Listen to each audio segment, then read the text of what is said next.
இஸ்லாமின் அடிப்படையில் ஏற்பட்ட ஒரு கேவலமான ஒரு பிச்சைக்கார நாடு பாகிஸ்தான் இன்று அந்த இஸ்லாமையே கொச்சைப்படுத்தி உள்ளது.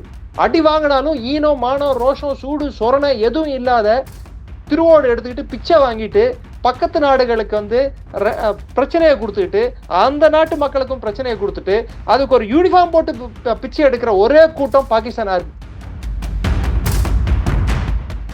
ஆப்கானிஸ்தானுக்கு ஏர் டிஃபென்சஸ் அவ்வளோ இல்லைங்க, அவ்வளோ கெப்பாசிட்டி இல்லை. இவங்க யூஸ் பண்ணியிருக்கிறது வந்து F-16 ஃபைட்டர்ஸை யூஸ் பண்ணியிருக்காங்க. ஏன்னா தாலிபான் நீங்க தான் உருவாக்குனீங்க. இத்தனை நாள் வந்து தோல் தட்டிக்கிட்டு எங்க தாலிபான் நாங்க தான் பண்ணோம், நாங்க எங்க காலத்துல தான் தாலிபானே வந்ததுன்னு சொல்லிட்டு இருந்தீங்க. இப்ப எப்படி இந்தியாவை வந்து சப்போர்ட் பண்றது தாலிபான்னு சொல்றீங்க? வந்தா ஈரான் அடிப்பான், வரலன்னா சவுதி காரி துப்புவான், போலன்னா அமெரிக்கா திட்டம். ஸோ இஸ்ரேல் பண்ணப்போ வந்து இங்க கொந்தளித்து பொங்கி எழுந்த எல்லோரும் இன்று ஆப்கானிஸ்தான்ல பாகிஸ்தான் தாக்கிய போது ஏன் மௌனம் காக்குறாங்க?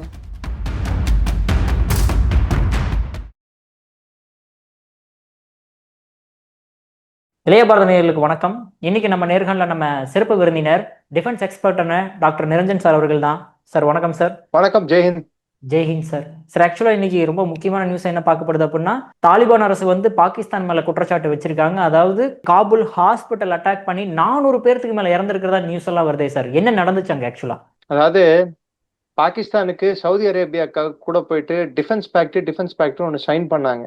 உன்னடிச்சா என்ன அடிச்ச மாதிரி, என்ன அடிச்சா உன்னு அடிச்ச மாதிரின்னு சொல்லிட்டு தோளோடு தோல் நிக்கலாம், நீ நானும் வந்து ஒரே மதத்தை சேர்ந்தவங்க, நம்ம எல்லாம் வந்து அரபுல இருந்து வந்தவங்க, நீ குதிரை ஏறி வந்தேன், நான் கழுது ஏறி வந்தேன், நான் கழுதை மேய்க்கிற ஆளு, என் நாட்டோட பெரிய உற்பத்தியே கழுதுதான், அதனால என் நாடை நம்பி நீ பாதுகாப்பு கேட்கலாம், இந்தியா என்ன அடிச்சா கூட நான் உனக்கு பாதுகாப்பு கொடுப்பேன், என்னோட லட்சணம் வந்து உலகத்துக்கே தெரியும், ஆனாலும் நீ என்கிட்ட கேட்ட ஏதோ நீ உன்னால முடிஞ்ச பிச்சையை எனக்கு போட்டேன்னா அந்த பிச்சையை வாங்கிட்டு உனக்கு நான் பாதுகாப்பு கொடுக்குறேன் அப்படின்ற வகையில டிஃபென்ஸ் பேக்ட் ஒன்று சைன் பண்ணாங்க போன செப்டம்பர்ல. அந்த டிஃபென்ஸ் பேக்ட் படி இப்போ ஈரான் போட்டு அடின்னு பின்னிட்டு இருக்காங்க மொத்த அரபு நாடுகளை, குறிப்பிட்டு சவுதி அரேபியாவை கூட. அதனால சவுதி அரேபியா மன்னர், அதாவது டிஃபேக்டோ கிங் வந்து அவர் இல்ல, முகமது பின் சல்மான், அதாவது மன்னரோட பையன் பிரின்ஸ் என்ன சொல்லியிருக்காரு, மரியாதையா வந்து இந்த பசங்களை சொல்லுவாங்க பாருங்க, மரியாதையா காலையில ஸ்பெஷல் கிளாஸ் வரலன்னா நீ அவ்வளவுதான் நீ அப்படின்னு சொல்லிட்டு, அது மாதிரி மரியாதையா வந்து சேரு அப்படின்னு சொல்லியிருக்காரு ஆசிம் முனீர் கிட்ட, உன்னோட ராணுவத்தை எல்லாம் கூப்பிட்டுக்கிட்டு. வந்தா ஈரான் அடிப்பான், வரலன்னா சவுதி காரி துப்புவான், போலன்னா அமெரிக்கா திட்டம், போயிட்டா இந்த சைடு ஆப்கானிஸ்தான் உதப்பான். யோசிச்சு பார்த்தான் ஆக மொத்தத்துல எது ஆப்ஷன் பெஸ்ட்ன்னு சொல்லி பார்த்தா ஆப்கானிஸ்தான் கூட வம்பு வலிச்சுட்டா, ஒரு பிரச்சனை இழுத்து விட்டா நம்மளே ஏழ்றைய, அப்ப நான் ஏன் நாளே நான் உள்நாட்டு பிரச்சனைல முழுகி இருக்கிறேன், என் பிரச்சனையை தீர்த்துக்கிறதுக்கு எனக்கு டைம் சரியா இருக்கு அப்படின்னு சொல்லிட்டு ஆப்கானிஸ்தானை போய் போன வாரத்துல இந்த ஈரான் போர் தொடங்கும் போதே இந்த போர் ஒரு சைட்ல ஒரு ஷோ மாதிரி நடந்துட்டு இருக்கு பாருங்க. ஆனா விட்டு நடந்துட்டு இருக்கு. ஷோ ஸ்டார்ட் ஆயிடுச்சு. ஸோ தாலிபான் வந்து நேத்து போயிட்டு சவுதி ப்ரெஷர் கொடுக்க ஆரம்பிச்ச உடனே என்ன பண்ணா, நேத்து நைட்டே போயிட்டு காபூல போய் தாக்கிட்டான். அதுல 400க்கும் மேற்பட்டோர் அதுவும் ஹாஸ்பிட்டல்ல போய் தாக்கியிருக்கான். நான் என்ன கேட்கிறேன், இங்க வந்து இஸ்ரேல் காசால அதை நியாயப்படுத்த நான் விரும்பல. இஸ்ரேல் செய்தது பெரிய குற்றம், போர்க்குற்றம் என்னை பொறுத்த வரைக்கும். வீரர்கள் இல்லாத இடத்தை எது தாக்கினாலும், அதுவும் குழந்தைகளை பெண்மணிகளை தாக்கினா அது வந்து போர்க்குற்றம் தான். அது எந்த நாடாக இருப்பிடும்.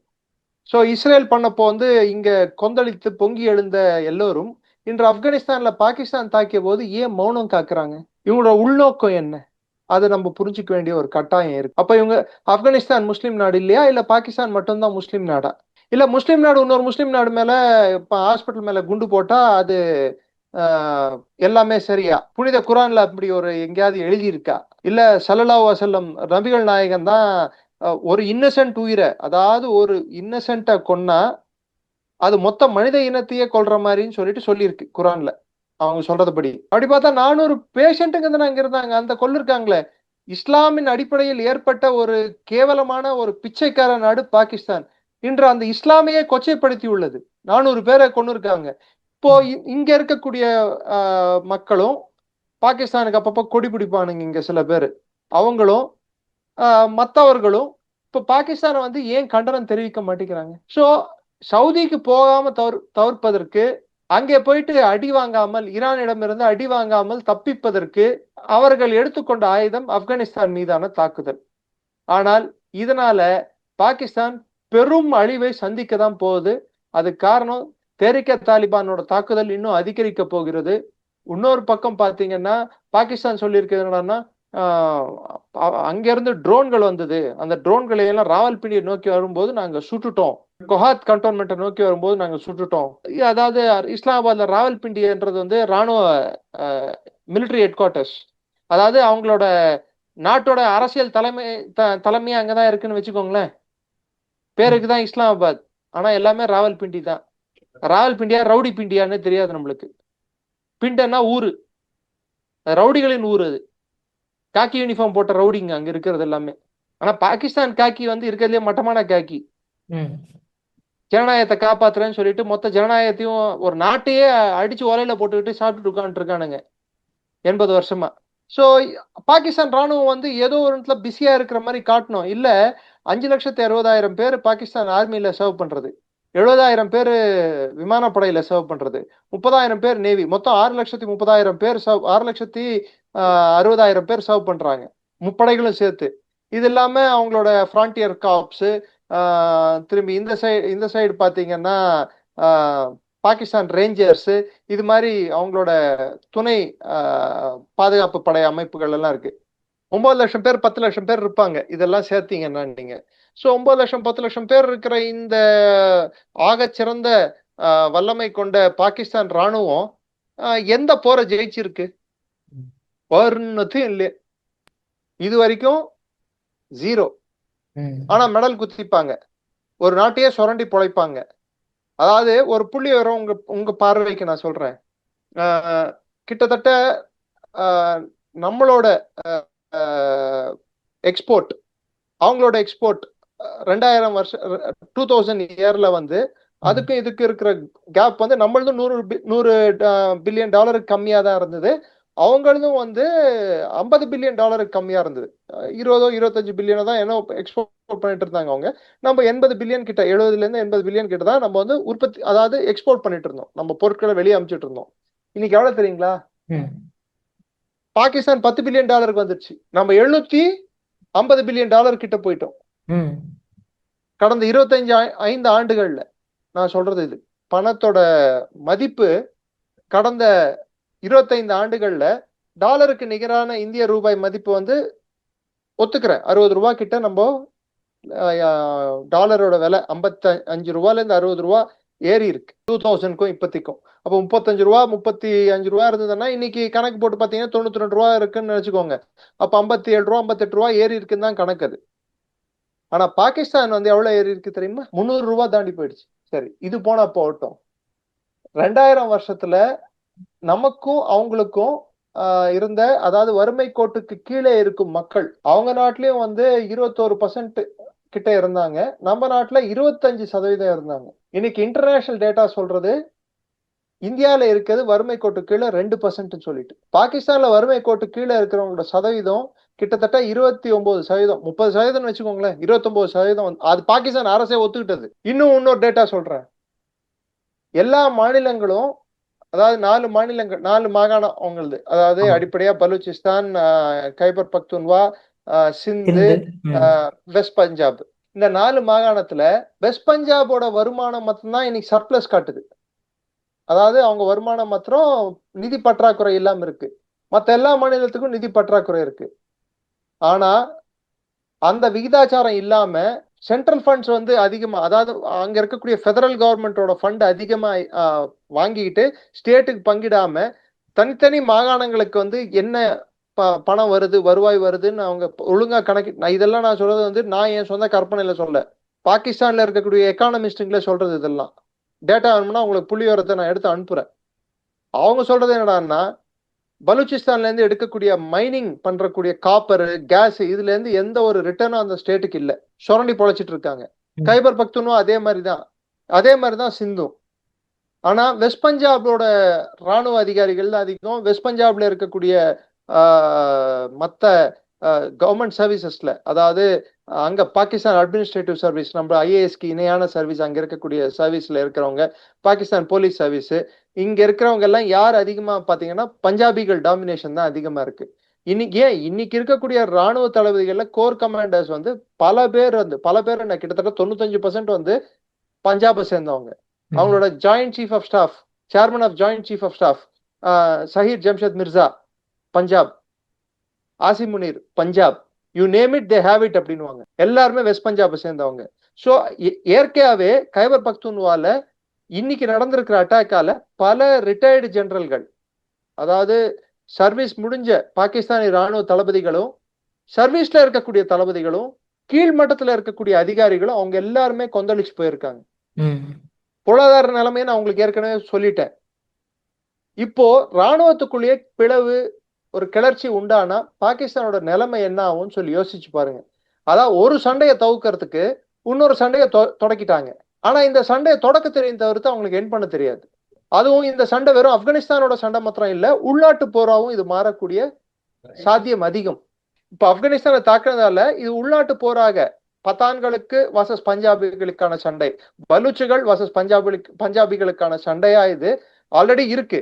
இப்ப பத்தான்களுக்கு வந்து இப்போ அதிகம் கோபம் வந்து இப்ப துரந்த் லைன் என்ற ஒரு எல்லை கோடோட தேவையே இல்லாம போயிடும். ஏன்னா பாகிஸ்தான் வந்து அத்துமீறி அந்த ஆப்கானிஸ்தான்ல சில நிலப்பரப்பை அவங்க கட்டுப்பாட்டுல வச்சுக்கிட்டு இருக்கு.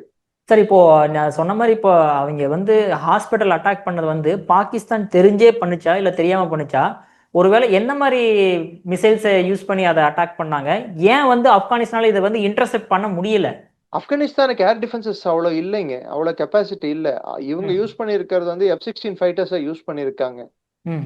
ஆனா கிரவுண்ட் லெவல் இன்டெலிஜென்ஸ் வந்து அது எந்த அளவுக்கு பாகிஸ்தானுக்கு துல்லியமா இருக்கிறதுன்றது இன்னைக்கு கேள்விக்குறி.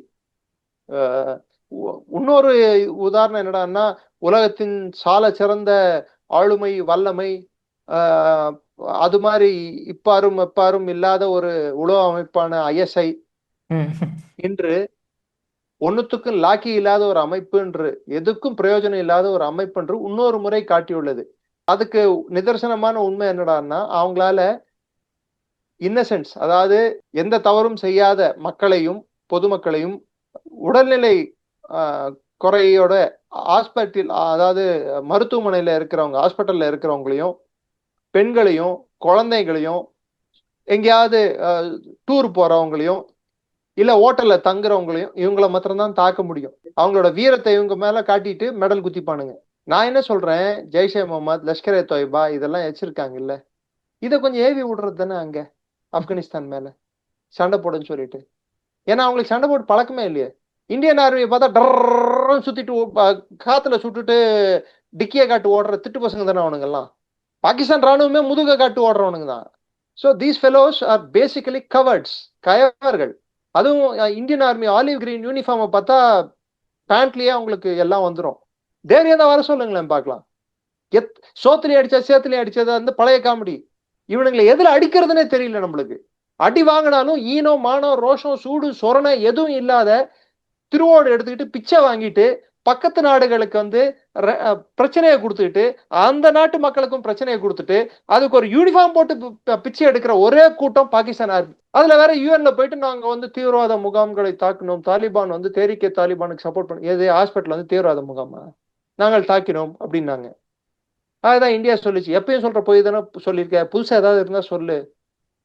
நீ சொல்ற பொய் யாரும் நம்ப மாட்டாங்க. ஏன் நீயே நம்ப மாட்ட? எந்த பாகிஸ்தான் வாயிலையாவது அவன் கண்ணாடியை பார்த்து அவன் ஏதாவது உண்மையை சொன்னா கூட டேய் உண்மையை சொல்லாத டேய் அப்படின்னு சொல்லி கண்ணாடியே சொல்லும். பேசிக்கலி ஈரான் இஸ்ரேல் கான்ஃபிளிக்ட் ஜோன்ல இருந்து வெளியே வரதுக்கு ஒரு புதுசா ஒரு பிரச்சனையை ஆப்கானிஸ்தான்ல கிளப்பி விட்டானுங்க. அங்க இருந்து எஸ்கேப் ஆகிறதுக்கு அவங்க என்ன நினைச்சாங்க, ஆப்கானிஸ்தான் வந்து சலைச்சவங்க, ஈஸியா அவங்கள டார்கெட் பண்ணா அவங்க அடங்கிடுவாங்க. இதுல வேற ட்ரோன்களை நம்ம கொடுத்தோமா. ஏடா தாலிபான் நீங்க தான் உருவாக்குனீங்க, இத்தனை நாள் வந்து தோல் தட்டிக்கிட்டு எங்க தாலிபான், நாங்க தான் பண்ணோம், நாங்க எங்க காலத்துல தான் தாலிபானே வந்ததுன்னு சொல்லிட்டு இருந்தீங்க. இப்ப எப்படி இந்தியாவை வந்து சப்போர்ட் பண்றது தாலிபான்னு சொல்றீங்க? அப்ப அது என்ன வாய், இது என்ன வாய்? பாகிஸ்தான் ராணுவத்துக்கும் தெம்பு இல்ல, திராணி இல்ல, துப்பு இல்ல. பாகிஸ்தானோட அரசியல் தலைமைக்கும் தெம்பு இல்ல, திராணி இல்ல, துப்பு இல்ல. எந்த அக்ரிமெண்ட் போட்டாலும் அந்த அக்ரிமெண்ட்டை வந்து முறையா கடைபிடிக்க தெரியாத ஒரே ஒரு நாடு பாகிஸ்தான். இது வரைக்கும் எந்த அக்ரிமெண்ட் அது போட்டு அந்த அக்ரிமெண்ட்டுக்கு தகுந்த போல நடந்துகிட்டு இருக்காங்களா? உதாரணத்துக்கு இப்ப சவுதி கூட போட்ட அக்ரிமெண்ட், சவுதி எவ்வளவு பெரிய பிரச்சனையில இருக்கு. இவன் போகும்போதெல்லாம் பிச்சை போட்டிருக்காங்கல்ல, இதுல வேற இவர் வந்து JF-17 எடுத்துட்டு போய் கொடுப்பாராம். சவுதி அரேபியா $2 பில்லியன் கொடுத்துருமா, $2 பில்லியன் வந்து தள்ளுபடி பண்ணிடுமா இவர் லோனு. அடுத்த 5 ஆண்டுகள்ல பாகிஸ்தான் பிக்கெஸ்ட் ஆர்ம்ஸ் எக்ஸ்போர்ட்டரா மாறிடுவாராம். என்னென்ன கதை குட்டிங்களா டே. பொய் சொல்றதுக்கு கூட ஒரு அளவு வேணாமா? பொய்ஸ்தான் வச்சிருக்கலாம் பேரை, பாகிஸ்தான் வச்சிருக்கிறது. Okay sir. சார் இப்போ கடைசியா இது ஒரே ஒரு விஷயம் இது என்னன்னா, இப்போ இன்டர்நேஷனல் லெவல்ல ஓகேங்களா, இதை வந்து யார் யாரும் கண்டிச்சிருக்காங்க, கிரிட்டிசைஸ் பண்ணிருக்காங்க, இந்தியாவோட ரெஸ்பான்ஸ் என்னவா இருந்திருக்கு சார் இந்த ஆப்கானிஸ்தான் தாக்குதல்ல? International response lukewarm. யாரும் பெருசா இதை கண்டுக்கலன்றது தான் நான் பாக்குறேன். எக்ஸப்ட் இந்தியா கண்டிச்சிருக்கு, சைனா கண்டிச்சிருக்கு. ஸோ பாகிஸ்தானால அதாவது சோத்தை போட்டு கூட்டு போனதுக்கு உன்னால எது பண்ண முடியுமோ அது பண்ணிட்டேன்னு சொல்ற மாதிரி, பாகிஸ்தானை நம்பி சைனா ஆப்கானிஸ்தான்ல காலை வச்சதுக்கு என்ன பண்ண முடியுமோ அதை பண்ணிட்டானுங்க. இன்னைக்கு சைனா வந்து ஆப்கானிஸ்தானை விட்டு வெளியே கிளம்பிடுச்சு. இப்போ பாகிஸ்தானோட தேவை என்னடான்னா, அங்க வந்து ISKPன்னு இருக்கு, அதாவது ஐசிஸோட சவுத் சப்கான்டினென்ட் கிளை, அதை வளர்த்து விட்டு தாலிபான் மேல ஏவி விடுறதுக்கு ISI பிளான் பண்ணிட்டு இருக்கு. ஆல்ரெடி சில அட்டாக்ஸ் நடந்துட்டு இருக்கு காபூல்ல. ஸோ இப்போ ISKP ஆக்டிவேட் பண்ணிட்டு இருக்காங்க. இப்போ தாலிபான் என்ன பண்ணும்? ராவல் பிண்டியா மாத்திரம் இல்ல, மொத்த பாகிஸ்தானியை அடிக்க ஆரம்பிக்கும். ஸோ மொத்த பாகிஸ்தான் ஆப்கானிஸ்தான் புது ரணகாலமா மாறும். ஸோ நான் என்ன கேட்கிறேன், பாகிஸ்தான் இஸ்ரேலை வந்து இது வரைக்கும் அங்கீகரிக்கல. சவுதி அரேபியாவும் இஸ்ரேலும் தான் இந்த போரை வற்புறுத்தினாங்க, ஈரான் மேலான போரை. இதுக்கு அமெரிக்கா வந்து மூல காரணமா இருந்தாங்க. இன்னொரு பக்கம் பாத்தீங்கன்னா, ஆப்கானிஸ்தான் வந்து இந்த போர்ல வந்து நியூட்ரலா தான் இருக்காங்க, அவங்க ஈரானுக்கு எதிராக செயல்படலை. ஆனா பாகிஸ்தான் வந்து நான் ஈரானுக்கு சப்போர்ட் கொடுக்குறேன்னு சொல்லிட்டு சவுதி அரேபியா விட்டு டீல் சைன் பண்ணிருக்கான். இவன் எந்த பக்கம் இருக்கான்?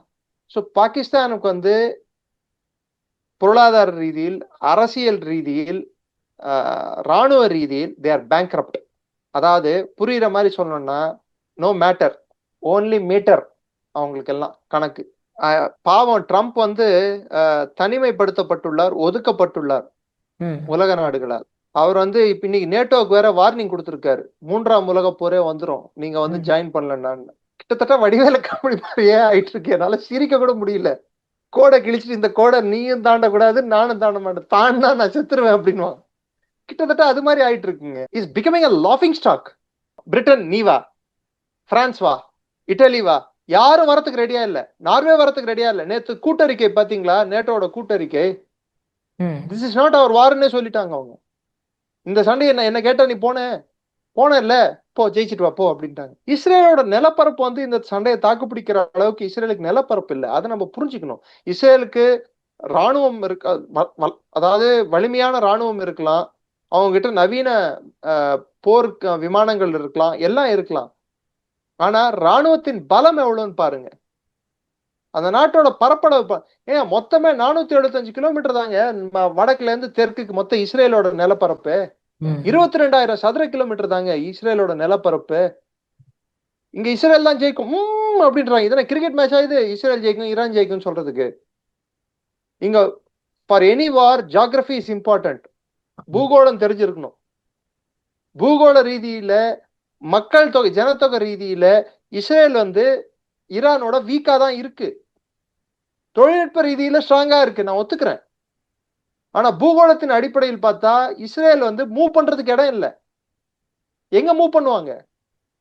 வேற சாண்ட்விச்னா பன்னு நடுவுல, நம்ம இங்க இருக்கிற இவங்களுக்கு புரியுற மாதிரி சொல்லணும்டான்னா, பன்னு நடுவுல மாட்டின கரித்துண்டு மாதிரி இஸ்ரேல்.